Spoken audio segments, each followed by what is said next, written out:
That's right! Welcome to The Know, I'm Brian. There's new speculation that Rockstar could be working on Bully 2. Yes, it's another Bully 2 rumor we've got for you guys. The site Rockstar Intel reports that a casting director named Jessica Jeffries has sent out 7 casting calls for a new unannounced video game title with a leading UK games developer shooting at Pinewood Studios. That's in London. The roles are mainly for teenagers, and the project is described as a thriller/drama with mild violence and profanity. Now, other casting calls also mention college professors, so a little bit of a school theme there. Definitely still rumor territory, but maybe there's something there. The original Bully came out back in 2006. There have been rumors from insiders in the past that Rockstar would start working on Bully 2 following the release of Red Dead Redemption 2, so maybe there's something to this, but for now, we'll put it still in rumor territory.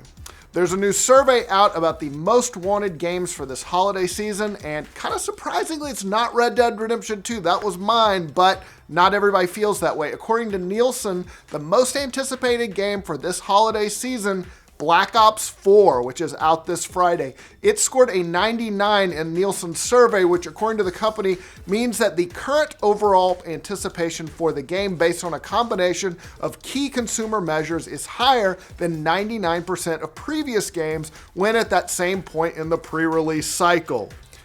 I hope that clears it up.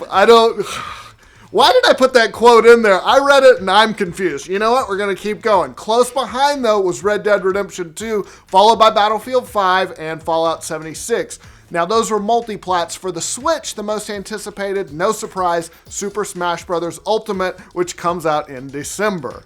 The good times are rolling for Assassin's Creed Odyssey as the game has set a new benchmark for the franchise. That's according to Ubisoft, who said it had the best launch week ever for an Assassin's Creed game during this console generation.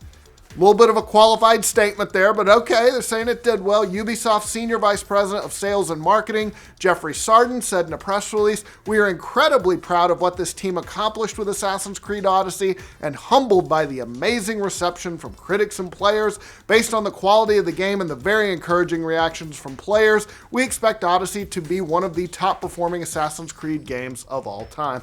I played it, it's fun. I don't buy in any of the microtransactions, but it's pretty good. Speaking of Ubisoft games, For Honor just hit a milestone surpassing 15 million players. Now, that's probably been helped by the fact that it was given away for free a few months back on Games with Gold, and we've seen developers of other games like Destiny 2 do similar things to boost their player counts. Now, For Honor infamously had a lot of issues at launch, but Ubisoft says that the game's population has continued to grow since launch with the release of several major post-launch updates, new heroes, gear, training features, and the shift to dedicated servers. The game's Marching Fire expansion releases next week, October 16th. We got a new trailer for the upcoming LEGO DC Supervillains game. Honestly, it looks better than most of the DC movies. In the game, the Justice League has disappeared, so it's up to a group of bad guys led by the Joker, Harley Quinn, Lex Luthor, Riddler, and some others to take on a team of even worse bad guys called the Justice Syndicate. You can also create your own bad guy, pick your own powers as you join up with the villains. Oh, Mark Hamill is back voicing the Joker. Honestly, that is worth the purchase price alone. It releases October 16th for PlayStation 4, Switch, Xbox One, and PC. Speaking of LEGO, the first LEGO set based on an Overwatch character has been released. Looks pretty cool. It's a 182-piece set. It's based on Bastion, and he's in his Omnic Crisis orange skin. Sells for $25. Weirdly, though, you can't convert him into a turret, which that's Bastion's whole deal, but he does have his bird sidekick, so that's cool. This is the first in what we presume is a series of Overwatch characters from LEGO as a part of a partnership with Blizzard. ETRIAN Odyssey has had a really good run on the 3DS, but it's about to come to an end. Developer Deep Silver posted an announcement video for the franchise's final game on the handheld ETRIAN Odyssey NEXUS. And if you like the games, you'll probably want to pick this one up. It's got 19 playable classes, and the developer claims more labyrinths than any other ETRIAN title, and that is saying something. If you haven't played an ETRIAN Odyssey game, it's kind of a throwback RPG. It's won a lot of fans for its really hard dungeon crawling, and it has a unique mechanic that requires you to make your own maps as you progress. I love ETRIAN Odyssey games. I can't wait. It's out for the 3DS February 5th of next year.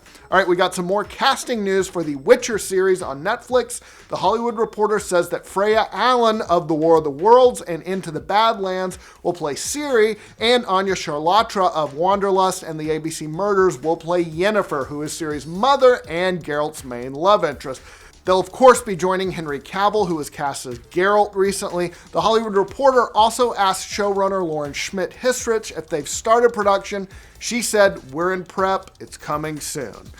Looks like things are moving along pretty quickly with the Disney-Fox merger. It's been a rocky up and down, as you'd expect from merging two of Hollywood's biggest studios. But according to Variety, Fox executive Peter Rice said the merger could be put into full effect as early as January 1st. That's when what remains of Fox is rebranded as New Fox, and the restructuring within the company will be set. Now, the final official end-all be-all closing, that's expected sometime in the first half of 2019.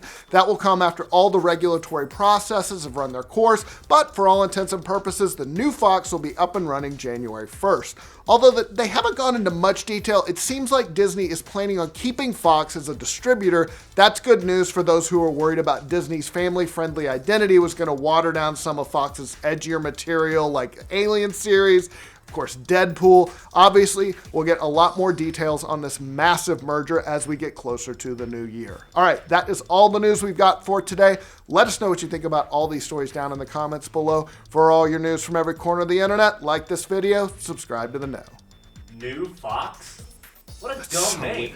Can you back up a little bit to the Witcher one? I forgot if I said it's coming on Netflix. I just want to make sure. I did? Okay. Yeah. What was it again? Okay, no, it's in there. Okay, great. Still, New Fox?